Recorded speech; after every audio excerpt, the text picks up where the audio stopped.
திருமணம் நாளை நடைபெற இருக்கிறது. சிவபெருமானுக்கு 3 முறை திருமணம் நடைபெறுகிறது. முதல் திருமணம் தாட்சாயணியோட தக்கனின் மகள், அது பெரிய ட்ராஜடியில் முடிஞ்சு போயிடுது. 2வது திருமணம் இமயவரம்பன் மகளாக பார்வதி தேவியாக இமயமலையிலே நடக்கிறது. வடக்கு பகுதி உயர்கிறது, தெற்கு பகுதி தாழ்கிறது. அகத்தியர் வர்றார், அது எல்லாருக்கும் தெரியும். 2 திருமணங்களை நாம் பார்க்கவில்லை. 3வது திருமணத்தை மட்டும்தான் உலகமே பார்த்தது. எல்லா கோவில்லையும் திருக்கல்யாணம் நடந்தாலும் மதுரை மீனாட்சியின் திருக்கல்யாணம் உலக புகழ் பெற்று விளங்குவதற்கு ஒரு காரணம், தாட்சாயணியின் இதயம் விழுந்த இடம் மதுரை. மதுரையில் மதங்க முனிவர் தவம் இயற்றி கொண்டிருக்கிறார். சதிதேவியின் உடலில் இருக்கக்கூடிய 51 பாகங்கள் 51 இடத்துல விழுதில்லை, இதயம் மதுரையில் விழுது.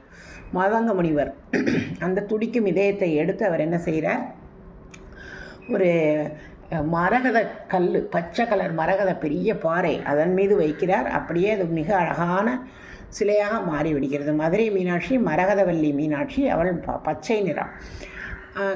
அதனால தான் மதுரையில் மீனாட்சி ராணியாக ஆட்சி செய்கிறார். கைலாயத்தில் இருக்கக்கூடிய சிவபெருமான் மதுரைக்கு இந்த ராணியை மணந்து அவர் இந்த ஊர் ராஜாவாக இருக்கார். பள்ளியறை பூஜையின் போது அன்றாடம் என்ன சொல்வார்கள், தென்னாடுடைய சிவன், பாண்டியகுல மன்னன், சுந்தரேச பாண்டியன், பராக் பராக் அப்படின்னு தான் கட்டியங்கூறி பல்லக்க எடுத்துக்கிட்டு மீனாட்சி அம்மையின் பள்ளி அறைக்கு வருவாங்க. அதனால தான் அவங்க கல்யாணம் ரொம்ப சிறப்பு.